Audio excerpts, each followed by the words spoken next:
안녕하세요. 반갑습니다. 주식형 여러분들에게 이정결입니다. 자, 오늘 대한전선 브리핑 드리도록 할 텐데, 오늘 조금 중요한 내용들 말씀을 좀 드리고자 합니다. 집중을 좀 해주시기를 당부드리도록 할게요.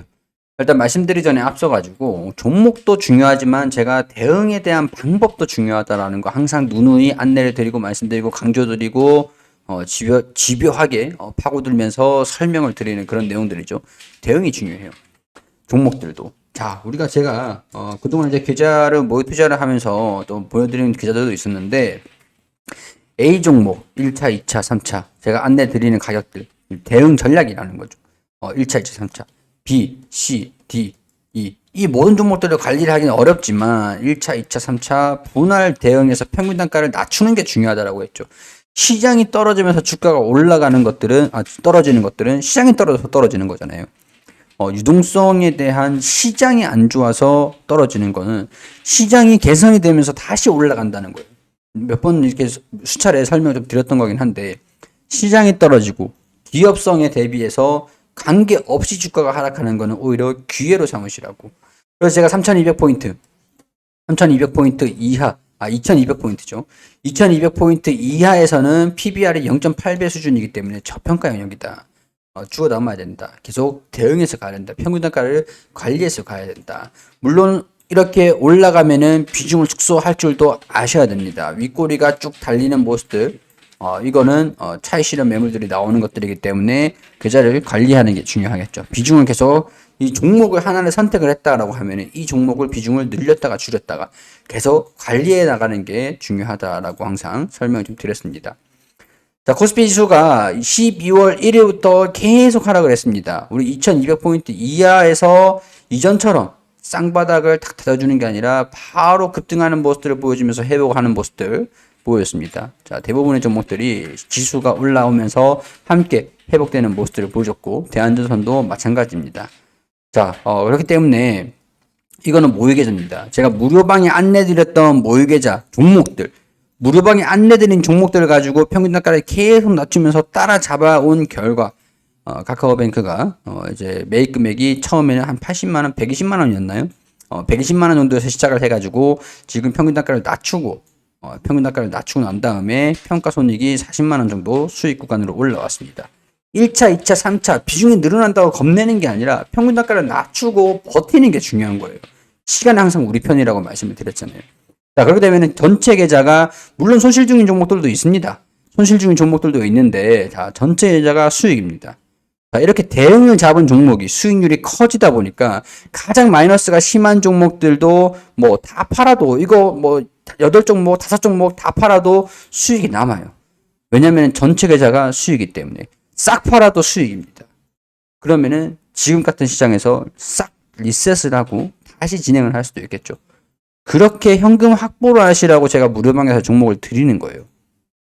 종목들 수만 늘리라고 말씀을 드리는 게 아니라, 종목을 매수를 했다가 이 종목이 올라간다면 떨어진 종목이랑 손익 금액을 보면서 같이 정리를 하라고 제가 무료방에서 종목들도 안내드리고, 시장이 이렇고 저렇고 어떻게 될 겁니다, 이렇게 될 겁니다, 이게 중요합니다, 저거 중요합니다 설명을 계속 드리는 거잖아요. 무료방에 와서 보시라는 겁니다. 모든 종목들의 수익은 안 나요. 날 수는 없어요. 근데 상대적으로 승률은 그래도 뭐 나름대로 자신은 있습니다. 그리고 종목들 선택을 했다면 이거를 대응해서 가는 게 중요한 거예요. 대응해서 가는 게. 자, 그러면 이제 언제까지 대응해서 갈 것이냐, 내 목표가가 얼마인 것이냐를 설정을 할 때 이 기업의 상황을 보는 거죠. 이제 대한전선, 제가 가지고 있는 모의 투자로 진행을 하는 것들 중에서 대한전선 종목이 있는 건 아닙니다. 한번 오늘 좀 샀을까 봐요. 살까 봐요. 오늘 샀었어야 됐는데 일단 놓쳤습니다. 일단 워낙 대한전선은 제가 못 보고 있었던 것도 있지만, 자, 오늘 외국인이랑 기관이랑 순매수 흐름들을 보여주면서 오늘 주가도 상승 흐름들을 보였는데, 저는 이 상승 흐름들의 이유들은 경기 침체에 대한 민감도가 많이 낮아졌기 때문에 주가가 좀 올라가고 있는 거라고 보이고, 4분기 실적에 대한 기대감들도 어느 정도 있을 거라고 예상을 합니다. 자, 경기 침체에 대한 민감도들, 항상 우리 해저 케이블, 자, 그리고 구리값. 자, 해저 케이블이라든가 통신 케이블이라든가 여기서 수익성을 결정을 하는 게 우리 구리예요. 수익성을 결정을 하는 게. 제가 구리를 1200원에 샀습니다. 환율이랑 비교를 했을 때 환율도 1200원이죠. 1200원 수준에서 샀을 때 환율을 이거를 1400원에 환율이 올라가지고 팔면 어떻게 되죠? 이득이잖아요. 금도 마찬가지예요. 전선도 똑같습니다. 똑같아요. 단순합니다. 단순하게 똑같아요. 자, 근데 내가 금을, 환율을, 달러를 1,400원에 샀어요. 근데 나중에 달러가 떨어지네. 1,100원까지 떨어졌습니다. 1,100원까지. 그러면 이때 전선을 만들어가지고 1,100원에 팔면 손실이잖아요. 손실. 대신 에스컬레이션 조항으로 인해서 이 손실을 방어를 할 수 있어요. 방어를. 자, 이런 상태에서 에스컬레이션 조항이 1,200원일 때 올라가면 다행히 수익이겠지만 떨어지면은 수익폭이 줄어든다라는 거죠. 그렇기 때문에 구리값에 대한 변동이 굉장히 중요한 상황들이니까 원자재 가격이 올라가기 위해서는 소비가 많아야겠죠. 우리 어떠한 제품들을 썼을 때 전기가 있는 제품들을 쓰기 위해서는 전선이 무조건 필요하잖아요. 그 전선에 사용하는 원자재가 구리라는 겁니다. 그럼 구리가 가격이 올라간다. 소비가 증가된다. 경기가 살아난다라는 얘기가 되겠고, 구리 가격이 떨어진다. 그러면 경기가 낮아진다. 안 좋아진다라고 할 수가 있는 부분이겠죠. 자, 여기 보면은 원자재 구리 여기 좀 있습니다. 최근에 또 금 가격도 많이 올랐더라고요. 구리가 이번에 상승폭이 조금 컸습니다. 상승폭. 최근에 1월 5일부터 연속적으로 상승하고 있는데 우리가 최근에 경기 침체에 대한 민감도가 많이 낮아졌어요. 경기 침체에 대한 실적 우려감들이 있는 상황들인데 삼성전자는 오히려 어닝 쇼크가 발생을 했음에도 불구하고 반등이 나와줘 버립니다. 왜냐면은 그 업황의 바닥이 이제 생각보다 빨리 당겨질 수도 있기 때문에 자, 물가도 많이 낮아지고 있고 우리가 임금 상승률도 낮아졌습니다. 경기 침체에 대한 부분들도 어느 정도 반영이 좀 되고 있는 상태에서 중국도 리오프닝을 진행을 했어요. 리오프닝을 한다라고 해서 확진자가 증가가 됐습니다. 확진자가 증가되면은 경기 침체가 조금은 더 있을 수 있겠구나. 경기 회복이 아직까지 시간은 걸리겠구나. 자, 근데 이제 우리가 중국으로 치면은 춘절이 예정되어 있습니다. 자, 우리 명절 기간에 대이동이 일어나죠. 중국은 그게 어마어마할 겁니다. 어마어마할 건데 춘절 기간 동안 대이동이 시작되면은 확진자들의 피크, 코로나 확진자들이 피크를 달성을 하면은 그때가 고점이라는 얘기죠. 확진자들이 확산이 되고 확진자들이 그만큼 많으면은 또 내성이 생기잖아요, 사람이. 또 이제 또 좀 중증으로 가시는 분들도 이제 백신 치료제 그런 것들 충분히 있는 상태니까. 그러니까 시장은 그런 거예요. 춘절 대이동 이후에 확진자들이 피크를 찍고 나서 물가가 떨어지듯이 점진적으로 안정될 것이다. 그러면은 춘절 이 기간이 확진자가 피크다. 이후부터는 본격적인 리오프닝입니다. 경기가 회복이 될 것이다. 춘절 기간들이 얼마 남지 않았습니다. 이러한 부분들이 반영이 되면서 구리가스 상승 흐름들을 보여주고 있죠. 자, 그래서 제가 리서치방에 안내드린 내용들. 자, 철강, 중국 경기 부양 기대감에 2주째 강보합.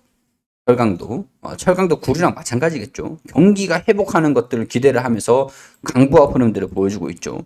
원재료 가격인 철강석이 강보합을 보인 가운데 호주의 강전탄, 석탄의 수입 재개 소식이 지지되면서 계속 상승하고 있다. 자, 이런 비철 기금속 보면은 매파적인 FOMC 의사록과 중국 경기 부양 힘겨루기 속에서 품목별로 혼조를 보이고 있는데 구리는 3주 연속 가격이 상승하고 있다. 작년 6월 이후에 최고치를 기록을 하고 있다.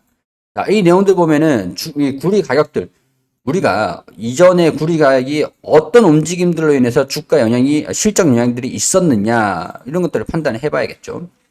자, 이전에 움직임들 보면 당시에 이때가 이때 이 하락을 했을 때가 이때가 5월, 이게 6월, 7월 달입니다. 그리고 8월 달 여기 9월 달 반등이 좀 나왔었죠. 9월 달 반등 나오고 그 다음에 이제 9월 달부터죠. 10월 달부터죠. 10월, 11월, 12월 반등이 나온 거예요.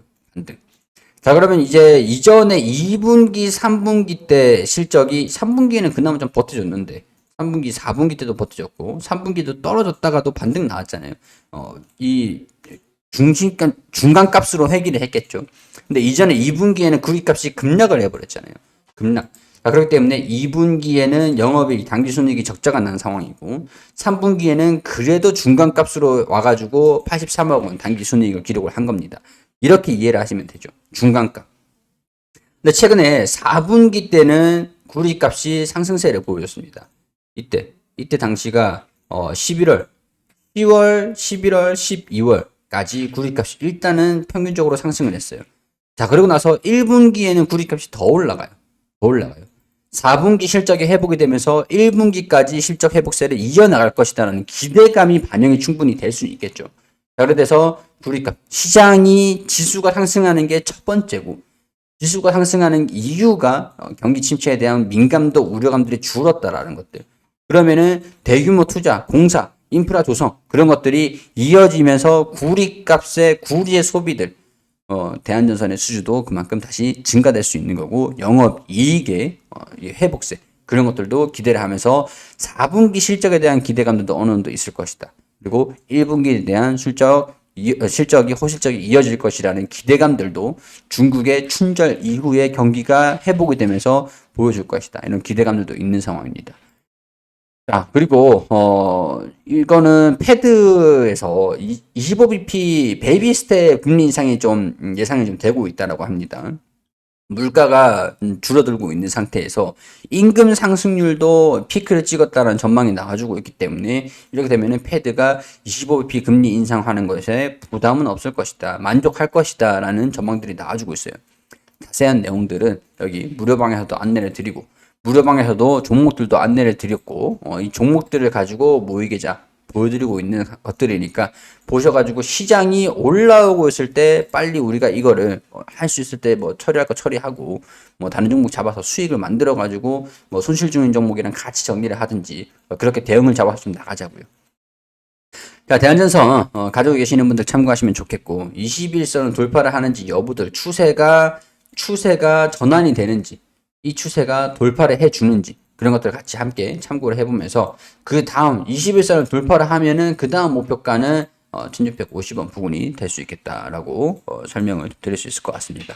1650원 이 부분들 여기를 좀 돌파를 하는지 여부들 여기가 중요합니다. 여기가 돌파 흐름들 보여주면 여기서 저항이 좀 나올 수는 있기 때문에 여기에서 우리가 비중을 좀 정리를 하고 아래에서 다시 매수를 하든지 아니면 돌파를 하는지 윗꼬리가 달리는지 음봉이 나오는지 상단에서 음봉이 나오는지 윗꼬리가 나오는지 이거를 유심히 살펴볼 필요가 있을 것 같아요.